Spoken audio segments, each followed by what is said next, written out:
The Supavac SV400 is a vacuum loading pressure discharge solids pump capable of recovering and transferring up to 40 cubic metres of heavy solids laden sludge per hour.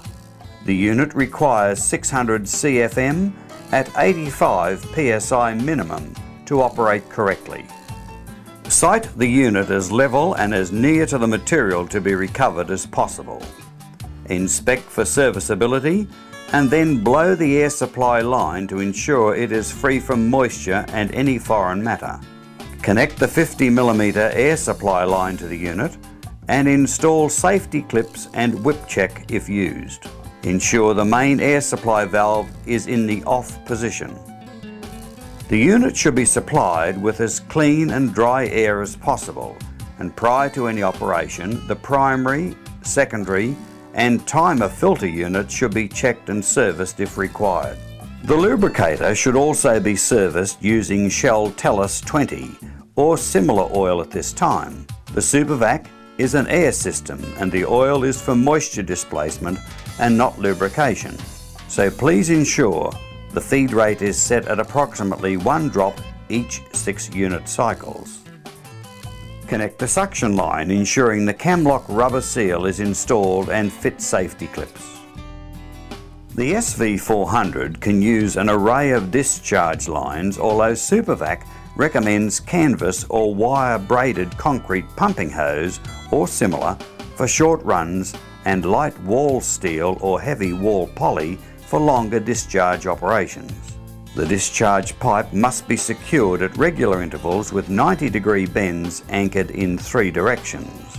Warning: the use of lay-flat type hose or Camlock quick disconnect type fittings on the discharge pipe is to be considered highly dangerous. Ensure all switches are in the off position and the main air supply valve is closed. Turn the main air supply on and open the unit's main air supply valve. Warning: prior to commencing operation, ensure the material discharge area is clear. It is recommended practice to function test the unit prior to recovering any material. Select the manual auto switch to manual and then operate the unit in both load and discharge modes. When operating the unit in manual mode, noting the function of the jetpack knife gate valve, ensuring the striker pin is making both the open and close micro switches. Refit and secure the panels prior to commencing operation. To commence pumping operations, introduce the material pickup nozzle into the material to be recovered. Select the manual auto switch to manual. Then select the load discharge switch to load. Once the unit is full, which is indicated by a definite audible change in the air noise emitted, select discharge and again wait for an audible change indicating the unit's tank is empty. It is suggested to operate the unit in manual for several cycles, counting and noting approximate loading and discharge times. Once satisfied with the operation, set the corresponding load and discharge timers to their approximate settings and select Auto on the manual auto switch. The unit will initially discharge to ensure the vessel is empty and then commence its loading cycle.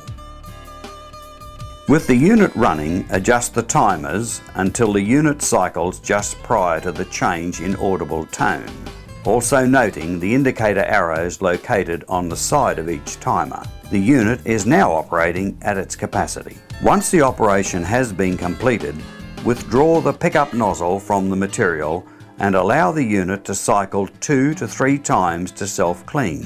Select Off on the manual auto switch and isolate the main air supply, leaving the unit's main air supply valve on. Select Manual on the manual auto switch and then select Load on the load discharge switch. This allows residual pressure in the main air supply line to exit. Select all switches and valves to the off position. Caution: extreme care should be taken when disconnecting either the main air supply or material discharge lines from the unit.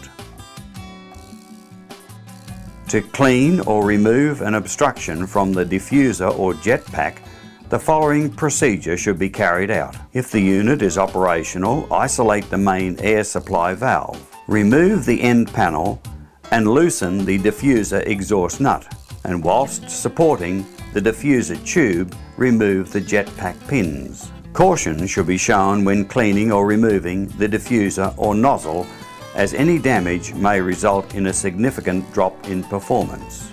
Once clean, reinstall the nozzle, diffuser and pins. Tighten the diffuser exhaust nut and replace the panel and secure. On completion of operation, the unit should be cleaned and serviced. To clean the unit's carryover drop box, remove the exhaust door as shown. Remove the baffles and clean as required.